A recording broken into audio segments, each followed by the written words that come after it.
Hello po sa inyong lahat. Good evening. Today gagawa po tayo ng pan de coco. So, lahat po ng tamang sukat nito ay lalagay ko po sa screen natin. Pisahin muna po natin sa flour. Ito po ay bread flour at saka all-purpose flour. Pinaghalo ko po. Lagay na po natin dyan. Yung pong tamang sukat, lahat ilalagay ko po sa screen natin. Ito po yung ating sugar,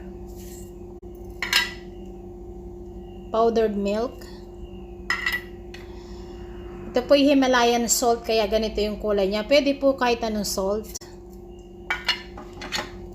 Instant yeast. 1 egg. Canola oil. At ito pong ating water. At lalagyan ko po siya ng bread improver na press. Ito po ay ginawa ko po to. Nasa video ko na po to. Bread improver. Press po ito. Ayan. 1/4 cup po itong ganito kalaki hiniwa ko. Ayan. Makikita nyo po to sa aking post sa YouTube. Nakapost na po to at sa FB. Bread improver press. Gagamitan po natin ng mixer machine. Kung wala po kayo, imasa nyo na lang hanggang mag-elastic yung dough. Dahan-dahan muna po bago natin siya high speed. Ito na po yung dough natin. Ayan po. Pag elastic na po siyang ganito, ayan, pwede na po to. So, ngayon po, ito yung bowl natin. Lagyan lang po natin ng oil yan. Lagyan po natin ng oil, ha. Then, takpan po natin ng plastic. Rest muna po natin to hanggang mag double size. Mga 1 hour, ganyan. Doon na po tayo sa piling natin. Dito na po tayo sa ating piling natin na coconut. Ayan, grated coconut po yan. Fresh po yan. Tsaka butter. Tsaka vanilla. At tsaka brown sugar.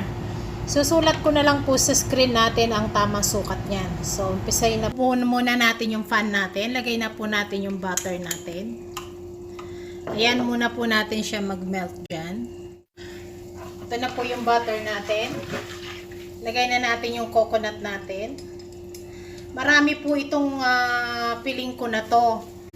Pero isusulat ko po sa screen natin yung tamang sukat lang po. Kasi marami akong gagawin kaya marami po siya.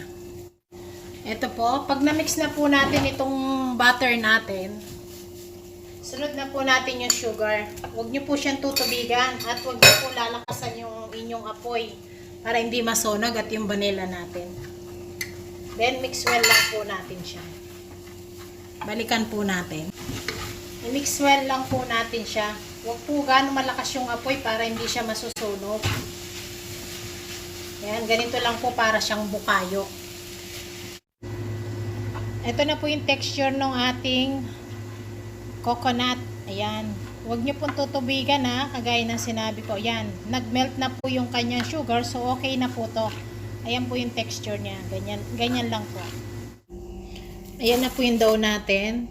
Ito po. Ayan, double size na. Lisin lang po natin tong kanyang hangin.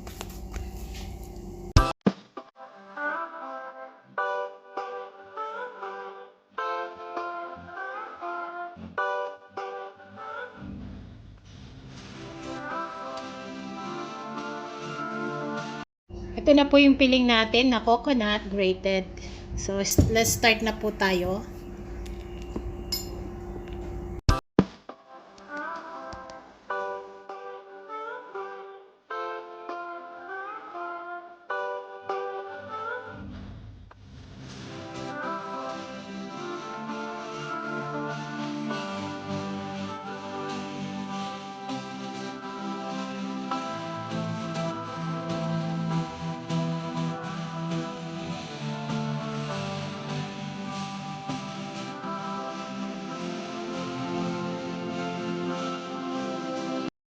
Ito na po sila. Ayan na. So, rest muna po natin ito hanggang mag-double size. So, tingnan nyo. Ito na lang po yung natira natin sa coconut natin. Tig-dalawang teaspoon po ang ilagay nyo. Mas marami pong palaman. Mas masarap siya. So, after 15 minutes, ayan. Nag-double size na po sila. So, pwede na ho yan. Brasan muna po natin sila ng egg yolk at konting tubig.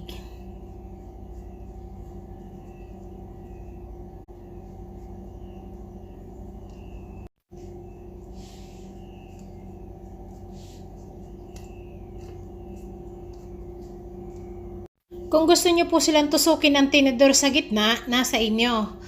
Okay, so ako hindi ko po tutusukin ng tinidor. Ito po yung gagawin ko. Gaganyanin ko sila sa knife. Ito po, kaskasan nyo lang po ng oil tong kutsilyo nyo. Tapos, kung ano po yung gusto nyo, tinidor or yan, pwede.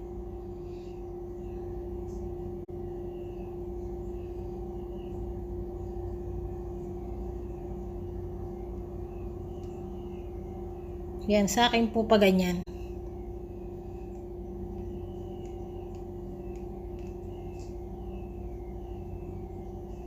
Kung ano po yung gusto ninyong design.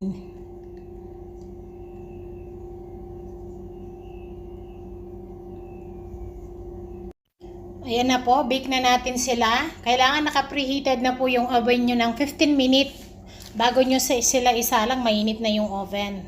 Ayan. Okay, ayan po yung design natin. Ito na po yung ating pandikoko. Ayan, luto na po sila. So, buksan na po natin para makita ninyo. Ito na po yung pandikoko natin. Ayan. Buksan na po natin siya. Ayan po. Ay, napakalambot niya. Ayan po yung kanyang design.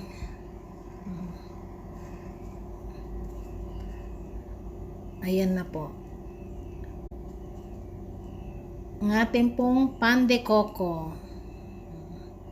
Siya ay napakalambot and fluffy.